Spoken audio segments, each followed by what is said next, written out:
ये देखें उत्तर विश्व विद्यालय खरवा गढ़पुरा बेगूसराय दिनांक 5/10/2024 शिक्षक अभिभावक बैठक परिवार शिक्षक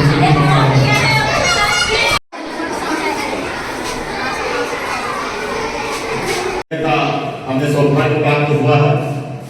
प्रसन्नता हो रही है इस विद्यालय में आने के बाद यहाँ के अभिभावकों से पहली बार मिलने का अवसर हमें प्राप्त हुआ है।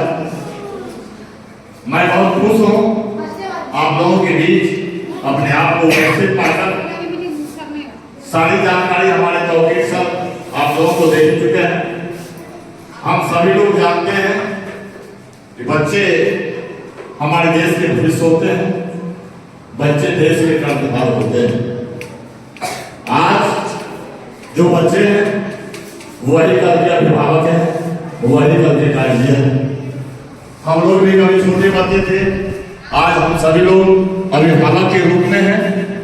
आने वाले समय में यह बच्चे भी अभिभावक बनेंगे, लेकिन थोड़ा सा ध्यान देने की बात है और गुजारिश के साथ मैं आप लोगों से यह कहना चाहता हूं या अपने बच्चों के ऊपर थोड़ा सा ध्यान रखेंगे।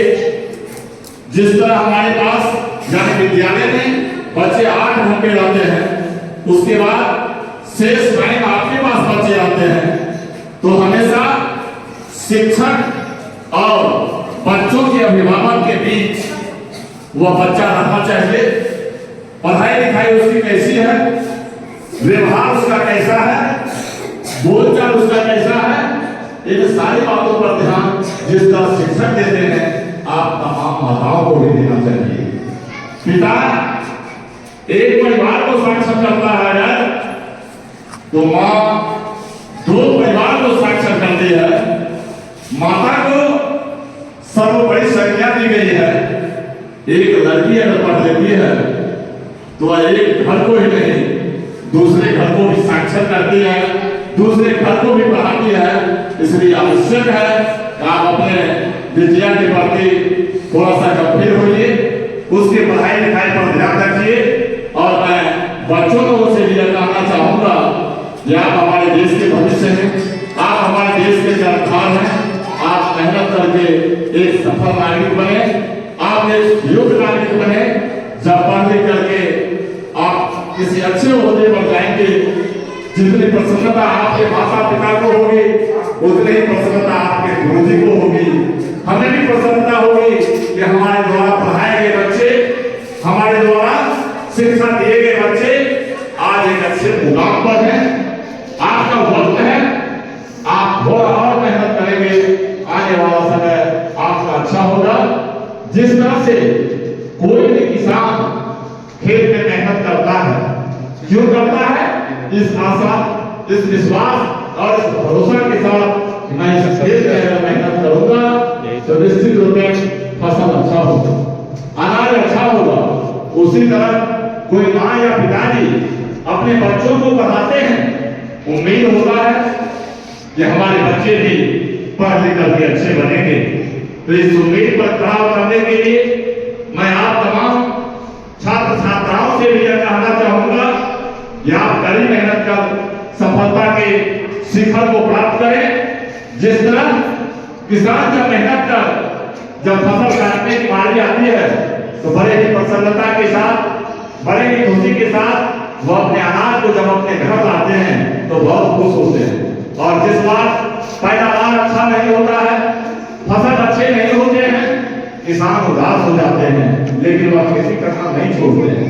उसी तरह जब आप भी पढ़ लिख के अच्छे बनेंगे, आपके माता पिता भी प्रसन्न होंगे, आपके गांव समाज के लोग भी प्रसन्न होंगे, आपके शिक्षक भी प्रसन्न होंगे।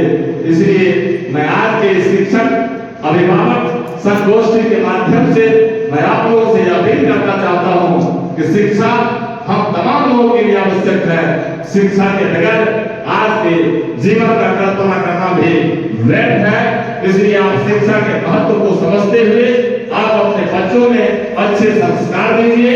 और जिस तरह आप विद्यालय अपने बच्चों को साफ सुथरा करके भेजते हैं, ऐसे तो सरकार हर एक चीज मुहैया करा रही है, चाहे वह छात्रवृत्ति योजना हो, चाहे वह पोषण योजना हो, चाहे वह मध्याह्न भोजन हो, पुस्तक हो, सारी सुविधाएं सरकार उपलब्ध करा रही है। सिर्फ आवश्यकता है थोड़ा सा ध्यान बनाए रखने की।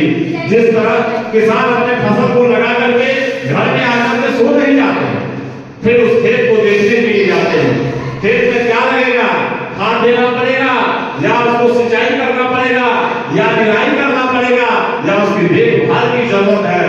चाहे वह बरसात हो, चाहे वह गर्मी हो, चाहे वह ठंडी हो, हर एक ऋतु में किसान अपने खेतों पर अपने खेत को देखने के लिए जाते हैं। और वहां जाने के बाद अपने खेत के अच्छे फसल को देखकर किसान बहुत खुश हो जाते हैं। उसी तरह हम सभी लोगों का फसल अगर कहा जाए तो हमारे बच्चे हैं, यही बच्चे आने वाले समय में हमारे भविष्य बनेंगे, हमारे देश के भविष्य बनेंगे। इसलिए मैं तमाम माताओं से आग्रह करता हूँ, या निवेदन करता हूँ, या आर्जू करता हूँ, या निश्चित रूप में अपना बच्चे के प्रति उत्सुक रहें, उसके ऊपर ध्यान रखें, क्योंकि यही आपका असली संपत्ति है, यही आपका दौलत है।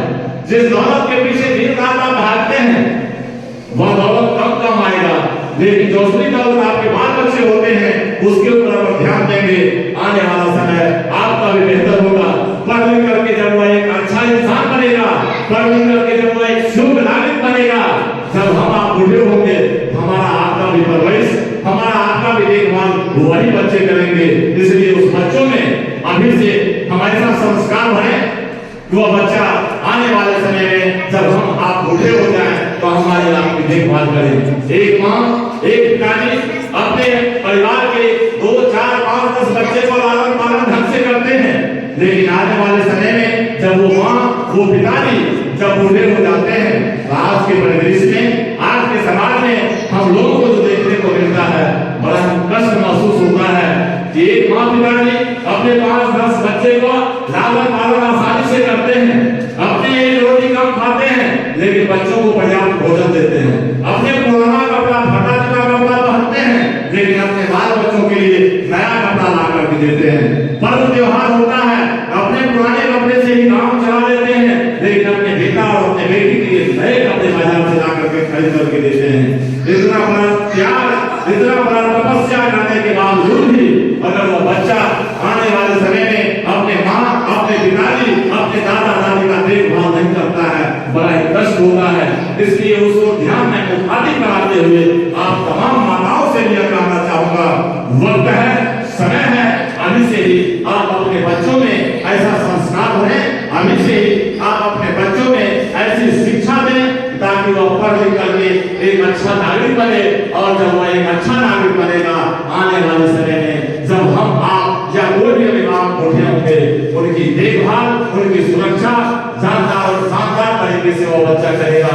और मैं आप तमाम छात्र छात्राओं से भी यह अनुरोध करना चाहूंगा कि मैंने जिस ओर आपका ध्यान मुखातिब किया है, हमने आपका ध्यान जिस ओर आकृष्ट किया है, निश्चित रूप में आने वाले समय में जब आप एक अभिभावक के रूप में बनेंगे, आप अपने माँ, आप अपने पिताजी, आप अपने दादा दादी, पड़ोसी और अपने गांव समाज के लोगों के प्रति अच्छा श्रद्धा रखेंगे, अच्छा भाव रखेंगे। इन्हीं उम्मीद के साथ एक बार पुनः आए हुए आप तमाम अभिभावकों का, आप तमाम माताओं का मैं वंदन करता हूँ, स्वागत करता हूँ कि आपने अपना महत्वपूर्ण समय इस विद्यालय परिवार के लिए दिया है।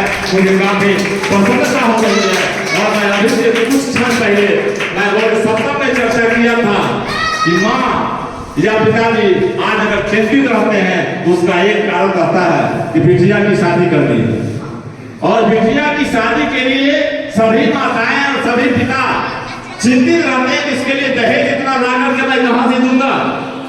मैं सभी माताओं से आज के संगोष्ठी के माध्यम से यह कहना चाहता हूं कि आप जितना उसके तिलक दहेज के लिए जमा करते हैं, 5 लाख, 10 लाख, 20 लाख, 25 लाख, अगर वह पैसा उसके पढ़ाई पर शुरू से ही खर्च करके आप एक अच्छा नागरिक उसे बनाएंगे, जब आप ढंग से उसे पढ़ाएंगे तो किसी न किसी ओहदे पर वह जरूर जाएगा और उस वक्त आपको दहेज देने की आवश्यकता नहीं पड़ेगी। इसलिए वक्त है कि अभी से ही आप अपनी बिटिया के प्रति आप गंभीर हो जाएं, उसके पढ़ाई लिखाई, उसके शिक्षा दीक्षा, उसके आचार विचार, उसके भाव पर आप हमेशा नजर बनाए रखें, ध्यान दिए हुए रहें। आने वाला समय जरूर अच्छा होगा।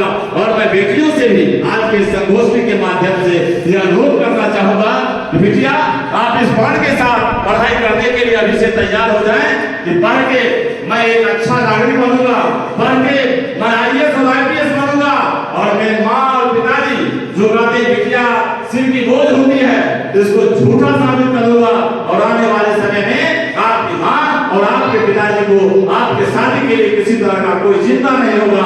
इसके लिए आवश्यकता है आपको अच्छे मन से पढ़ाई करने की, आपको तन मन धन से पढ़ाई लिखाई करने की और आप अपने विचार व्यवहार को अच्छा बनाए रखेंगे और जिस विश्वास के साथ आपकी माँ या आपके पिताजी, आपके भाई, आपके भाभी, आपके दादा, आपके दादी विद्यालय भेजते हैं आपको पढ़ने के लिए, उनके उम्मीद पर कभी पानी मत फेरना बेटा। मैं खुदा आप लोगों से कहना चाहूंगा उनकी उम्मीद पर खड़ा करने के लिए आपको मेहनत करना होगा। आज आएगी हमारे समाज में बहुत सारी कुरीतियां हैं, मैं उस कुरीतियां का चर्चा करना नहीं चाहता। मैं जिस कुरीतियां का चर्चा करना चाहता हमारी सभी बिटिया या हमारे सभी बेटे इस बात को समझ रहे हैं कि आप माँ के विश्वास को, आप पिता के भरोसा को कभी मत तोड़ना, जो कि जिस उम्मीद के साथ, जिस भरोसा के साथ जिसने अपना पुराना कपड़ा बांधा, जिसने आपके लिए एक रोटी कम खाया, जिसने आपके लिए परदेश गया, जिसने आपके लिए खेतों में काम किया, जिसने आपके लिए दिन नहीं समझा, जिसने आपके लिए रात नहीं समझा और दिन रात एक करके आपकी पढ़ाई के लिए, आपके अच्छे संस्कार के लिए, आपको अच्छे बनाने के लिए सारा त्याग, तपस्या, समर्पण कर दिया, उनके भरोसा